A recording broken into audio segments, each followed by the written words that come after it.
Salut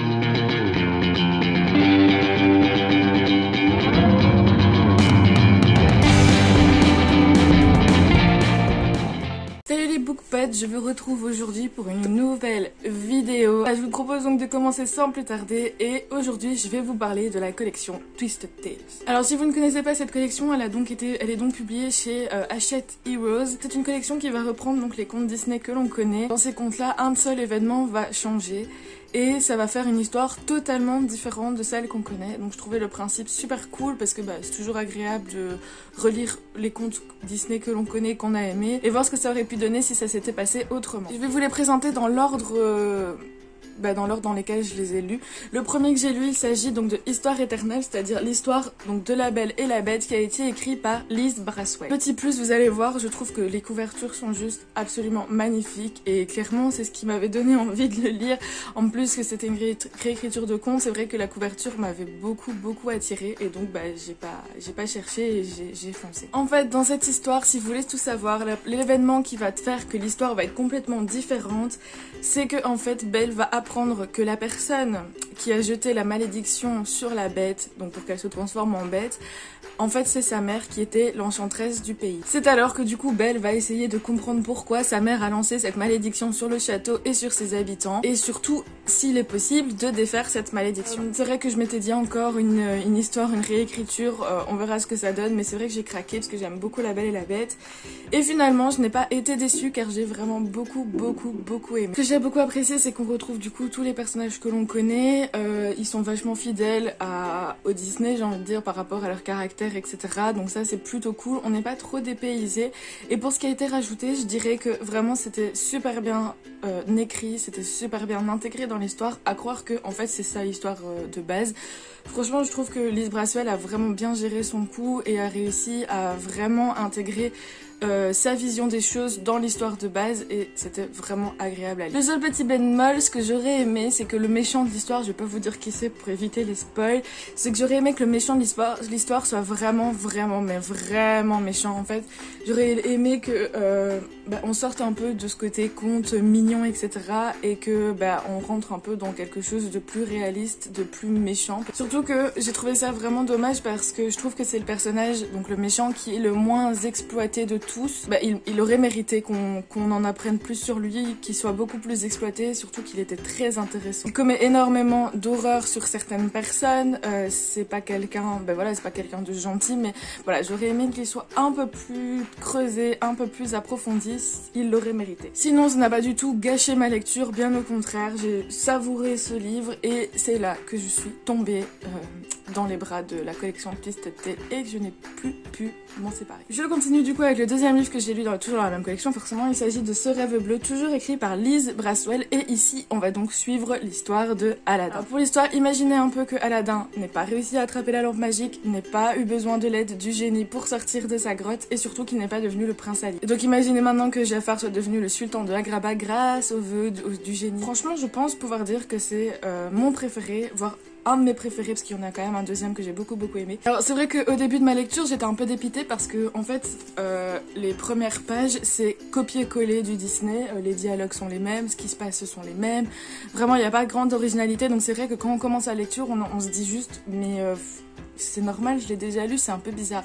Mais finalement, quand on continue la lecture, on se rend compte que en fait c'est pas du tout pareil, que l'événement qui fait que tout change arrive globalement rapidement dans l'histoire. Vous allez me dire en même temps il est pas très gros, mais voilà, ça arrive rapidement. En fait c'est le moment où Aladdin rentre dans la grotte magique pour s'emparer de la lampe et c'est là que tout change. Donc je sais pas si vous vous rappelez, mais normalement dans le dessin animé il garde la lampe pour lui, ce qui fait que du coup il se retrouve enfermé dans la grotte, sauf que là il décide de la donner à Jafar. C'est ainsi que Jafar devient le maître du génie et puis peut réaliser ses désirs avec les vœux. Ce que j'ai vraiment aimé dans ce Twisted Tale, c'est que déjà de base, je trouve que Jafar est quand même un méchant assez incroyable. Et ici, dans celui-ci, c'est le pire. C'est le pire méchant du monde, vraiment. Il a vraiment aucune morale, il a aucune limite. Il fait des choses horribles, on lit le livre et on est là, mais c'est possible. Enfin, genre vraiment, je trouve ça dingue parce que Liz Braswell a vraiment réussi à dépeindre Jafar comme le pur méchant et c'est ça que j'ai vraiment aimé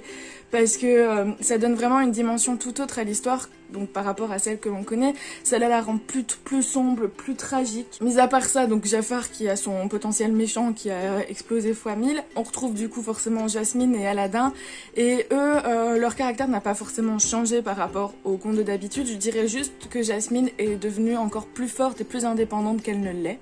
Surtout que là, elle devient carrément la figure de la révolution. Mais vraiment, ce fut un vrai plaisir de le lire. J'ai eu un petit coup de cœur pour ce livre, et je sais qu'il a eu énormément de critiques négatives sur les réseaux, etc. Je comprends pas, parce que je trouve vraiment que c'est un des meilleurs. Jafar est juste exceptionnel, donc franchement, je vous dis, foncez, n'écoutez pas les critiques négatives, faites-vous votre propre avis parce qu'il en vaut vraiment la peine. En plus, je vous l'ai pas dit, mais celui-ci, donc je vais vous dire le nombre de pages pour vous faire une idée. Celui-ci, il est quand même vachement petit parce qu'il fait 325 pages, tandis que l'histoire éternelle est déjà un peu plus grand parce qu'il fait 420 pages, donc 100 pages de plus. Alors, je vous retrouve pour le troisième que j'ai lu. Il s'agit donc de Renouveau, écrit ici par Jen Kalonita. Alors oui, il y a plusieurs autrices qui se partagent la collection, et donc on va avoir l'histoire de Elsa et Anna dans La Reine des Neiges. Alors celui-ci, je vous le dis directement, il fait 300 pages, donc je pense que c'est le plus petit de tous pour le moment, en tout cas dans ce. On va retrouver tout ce qu'on connaît comme dans La Reine des Neiges, comme dans le conte original, sauf que la seule chose qui change, c'est que Anna et Elsa ne se connaissent pas. Alors elles sont sœurs, mais elles ont été séparées à un certain moment pour plusieurs raisons qui sont bien évidemment expliquées dans le livre, et elles ont oublié l'existence de l'une de l'autre, et du coup elles ne se connaissent pas. Elsa va avoir une sensation étrange pendant toute une grande partie du livre, parce qu'elle va avoir l'impression que quelque chose lui manque, et c'est donc au moment de monter sur le trône après la mort de ses parents que ses pouvoirs vont revenir, ainsi que des bribes de souvenirs. Ces souvenirs vont lui montrer donc le visage d'une jeune fille qu'elle ne connaît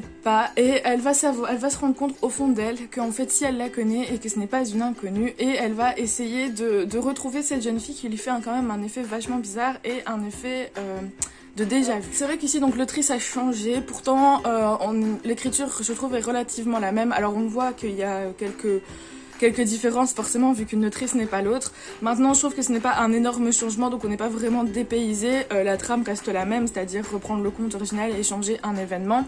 Je l'ai trouvé assez original même si c'était pas mon préféré. Pourtant j'ai trouvé que c'était super bien mené, le fait qu'elles ne se connaissent pas, etc. On reste encore dans l'histoire de sœurs, d'amour fraternel plutôt. Donc c'est vraiment cool. Je trouve que par contre celui-ci est beaucoup plus fidèle par rapport aux deux autres, je parle. Je trouve que celui-ci est beaucoup plus fidèle au conte, parce que c'est vrai que dans les deux autres on avait juste le début de l'histoire qui était exactement pareil, et puis à partir du moment où l'événement qui faisait que tout changeait arrivait, l'histoire n'était plus du tout la même. Ici on retrouve quand même pas mal de clins d'œil au conte. Alors ce que j'ai bien aimé, c'est un petit détail, mais on retrouve les chansons en fait. L'autrice les a fait passer comme dans des phases de description en fait, au lieu de les mettre en chanson forcément, et donc c'est vraiment intéressant, c'est vraiment amusant parce qu'on a exactement les paroles qu'il y a dans les chansons. Donc j'ai eu Libéré, délivré en tête pendant 3 jours. Donc j'ai beaucoup aimé cette histoire, même s'il y a eu quelques ressemblances par rapport au conte, et du coup ça m'a un peu refroidi, parce que mon idée c'était donc de lire un conte qui était totalement inédit et non pas reprendre les mêmes scènes. Mais bon, en soi c'est pas trop dérangeant non plus, ça fait quand même plaisir, parce que malgré tout j'avais quand même beaucoup aimé La Reine des Neiges. Et donc voilà, c'était pas mon préféré, mais franchement il en vaut la peine. Je trouve que il est très cool, très facile à lire. Voilà, c'est le plus petit, donc il se lit très rapidement, et puis c'est toujours un plaisir de retrouver les personnages qu'on aime. Alors le quatrième livre que j'ai lu, il s'agit donc de Profondeur de l'océan, ici écrit de nouveau par Lise Rasswell. Je pense que c'est celle qui en a écrit le plus honnêtement, et donc qui parle de La Petite Sirène. Celui-ci fait 440 pages, donc c'est quand même un gros par rapport aux autres. Alors imaginez ici que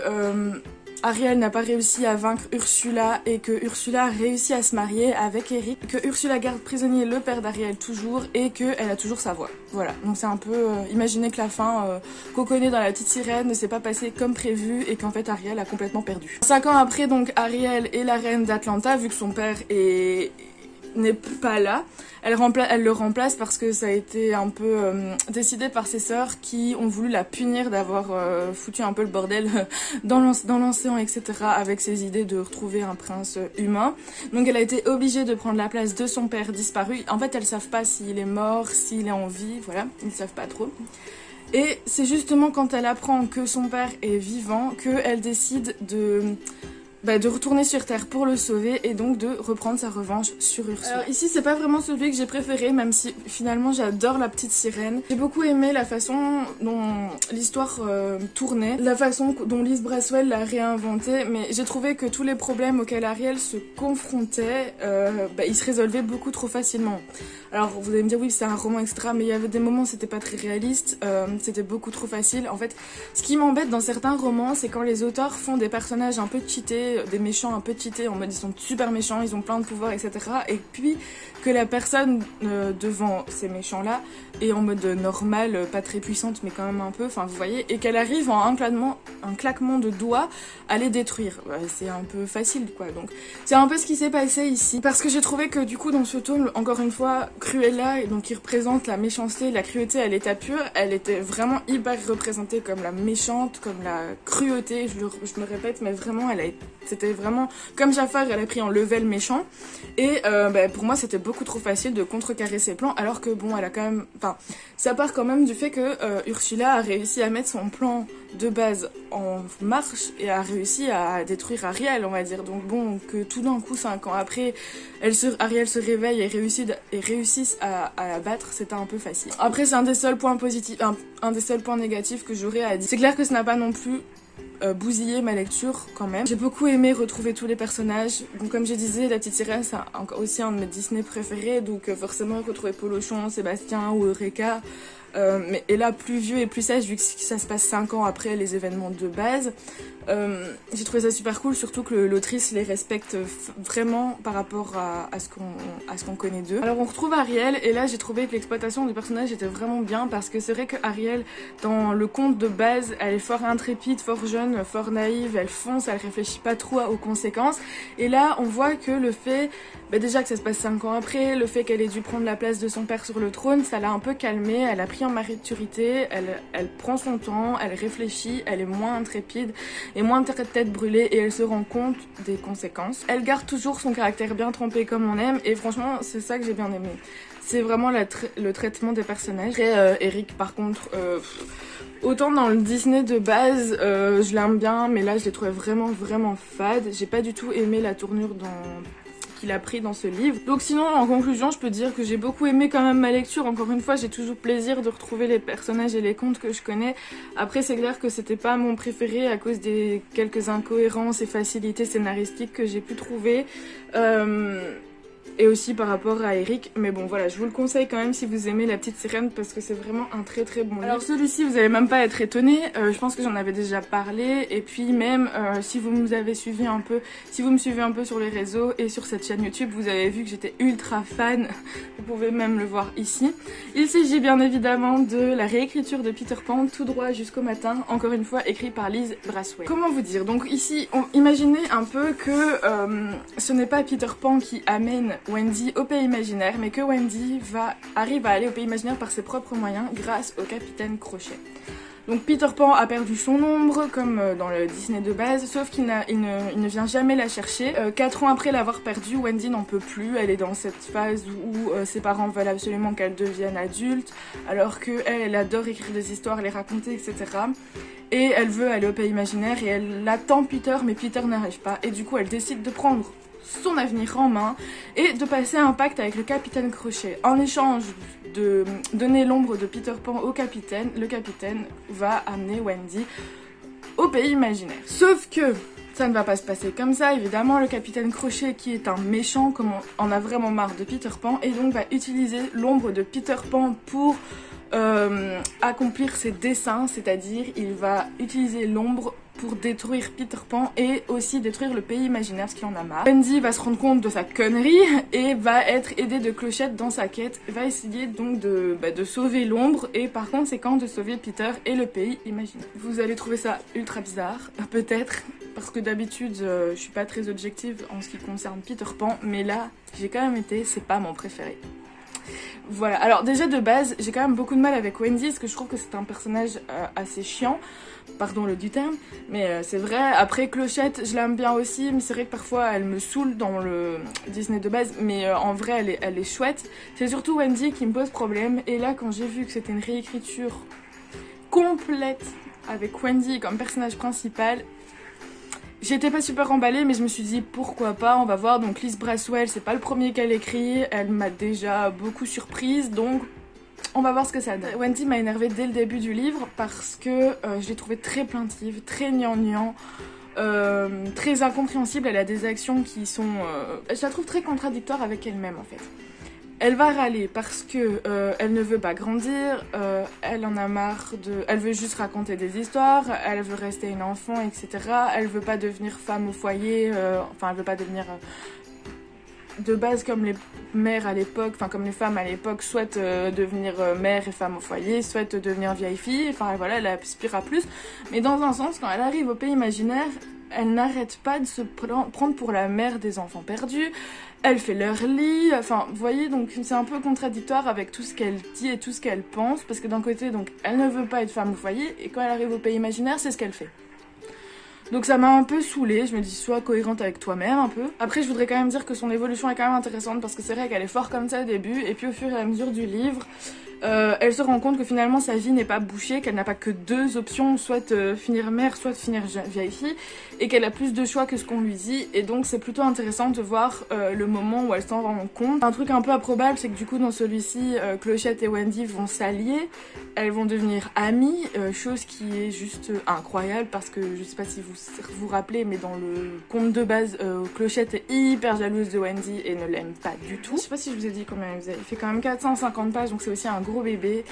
Il est bien, franchement j'ai passé une bonne lecture, j'ai lu en une journée très rapidement, donc vraiment il est chouette. Après c'est clair que je pense que c'est parce que j'aime pas Wendy et que du coup ça m'a pas emballé. Mais sinon il est super bien traité, c'est toujours un plaisir pour moi de retrouver les personnages et de retourner au pays imaginaire. Et voilà, c'était pas mon préféré mais je vous le conseille quand même, et surtout l'évolution des personnages est vachement bien. Et le dernier, mais non pas des moindres, vu que c'est un de ceux que j'ai le plus aimé avec Aladdin, il s'agit de Réflexion, ici écrit par Elisabeth Lim. Ici, ce qui va changer, c'est que au moment de la bataille avec les 1, donc Mulan va faire son truc avec le canon pour enclencher une avalanche. Sauf que Chang va prendre un mauvais coup et donc risque de mourir. Il a vraiment un pied dans le monde des morts. C'est le cas de le dire. Et Mulan va commencer à culpabiliser parce qu'elle va se dire que c'est de sa faute s'il est en train de mourir. Et donc décide d'aller dans le pays des morts justement pour le retrouver, pour le sauver. Et donc là-bas, elle va devoir surmonter plusieurs obstacles pour refaire venir son capitaine dans le monde des vivants. Alors celui-ci, il fait 380 pages, il est dans la moyenne, je vais dire. Je pense vraiment que c'est mon préféré de la collection, alors que, enfin voilà, j'aime beaucoup le dessin animé Mulan, mais de base, c'est quand même pas mon préféré, mais je l'aime beaucoup. Mais je sais pas, ici il m'a totalement embarquée, j'ai adoré les réécritures, le personnage de Mulan est juste incroyable. Déjà dans le dessin animé je trouve que c'est un personnage fort, mais alors dans celui-ci encore plus, on la retrouve forte et douce à la fois, perdue entre ce qu'elle voudrait être et ce qu'on voudrait qu'elle soit. Je la trouve vraiment super courageuse, incroyable, enfin on pourrait dire que c'est limite un modèle pour les jeunes filles ou pour les jeunes hommes, en soi on s'en fout, enfin ça pourrait être un modèle. Alors je vous retrouve quelques heures plus tard où je filmais ce matin, il devait être 11h, là il est 5h. J'étais en train de faire le montage et je viens de me rendre compte que les 10 minutes de vidéo de fin ont disparu, je ne sais pas pourquoi, et pourtant ce matin ça a filmé, mais je ne sais pas pourquoi il y a 10 minutes qui manquent, enfin bref. Donc je reviens vite fait tourner juste la fin de ma vidéo. C'était au moment où j'étais du coup en train de parler de celui-ci. Ce que j'avais beaucoup apprécié dans ce Twist Tale, c'était aussi les références culturelles qu'il y avait, parce qu'on a énormément de références culturelles chinoises du coup, par rapport surtout au monde des morts, à leurs croyances, etc. Et je trouvais ça super intéressant parce que c'est vrai que c'est un sujet qui m'intéresse, que ce soit dans n'importe quelle culture, et je m'étais jamais intéressée aux croyances chinoises justement. Et donc ce que j'ai bien aimé, c'est que derrière le côté fun, parce que on retrouve un Disney qu'on aime, on a quand même pas mal de références culturelles, et c'était une vraie belle découverte, donc je trouve ça vraiment chouette, ça m'a appris des choses. Donc voilà, c'était un des points pour lesquels j'avais beaucoup aimé ce livre. Ouais, j'ai vraiment été embarquée dans Mulan, comme je disais, c'est un de mes préférés, et franchement je vous le conseille. Si je devais vous en conseiller un, je dirais celui-ci, parce qu'il en vaut vraiment la peine, et Aladdin. Donc si je devais en conseiller deux, je dirais Aladdin et Mulan, même si les autres sont tout aussi bien. Voilà, j'ai terminé ma vidéo, j'espère que celle-ci vous a plu. Désolée pour le petit bug. À mon avis, vous allez voir à ma tête qu'il y a eu quelques heures qui sont passées, mais bon bref, c'est les aléas du direct, je vais dire, mais bref, vous avez compris. Donc j'espère que ma vidéo vous a plu, j'ai essayé de vous présenter au maximum les différentes twists tales que j'ai. Alors je sais qu'il y en a déjà deux qui sont sortis ici début des vacances, début des grandes vacances, donc il s'agissait de La Belle au Bois dormant et de Blanche-Neige, et je sais qu'il y en a deux autres qui vont pas tarder à arriver. Mais je sais pas s'ils vont arriver en anglais ou déjà en français. En tout cas, je sais que Alice au Pays des Merveilles et Cendrillon sont programmés pour les mois à venir. Je ne sais pas exactement quand. Donc, je compte bien évidemment me les procurer et peut-être vous en faire, sûrement même, si celle-ci vous a plu, vous faire une deuxième vidéo Twist Tale dans quelques temps quand j'aurai lu les 4 qui me manquent, à voir s'ils en sortent pas d'autres en attendant. Bref. Alors, du coup, si cette vidéo vous a plu, n'hésitez pas à mettre un petit pouce bleu, à vous abonner. Si jamais vous avez envie de voir du coup une version 2 avec les autres Twist Tales que j'aurais lu, n'hésitez pas aussi à le mentionner en commentaire, ça me donnera une idée de est-ce que ça vous intéresse ou pas. Si vous avez lu, n'hésitez pas à me dire lequel de ceux-là vous avez préféré, lequel vous avez le moins aimé, enfin voilà, réagissez un peu en commentaire de ce que j'ai dit, etc. Ça me fait toujours plaisir. Donc on se retrouve pour la prochaine vidéo, même heure, même endroit, et en attendant, portez-vous bien.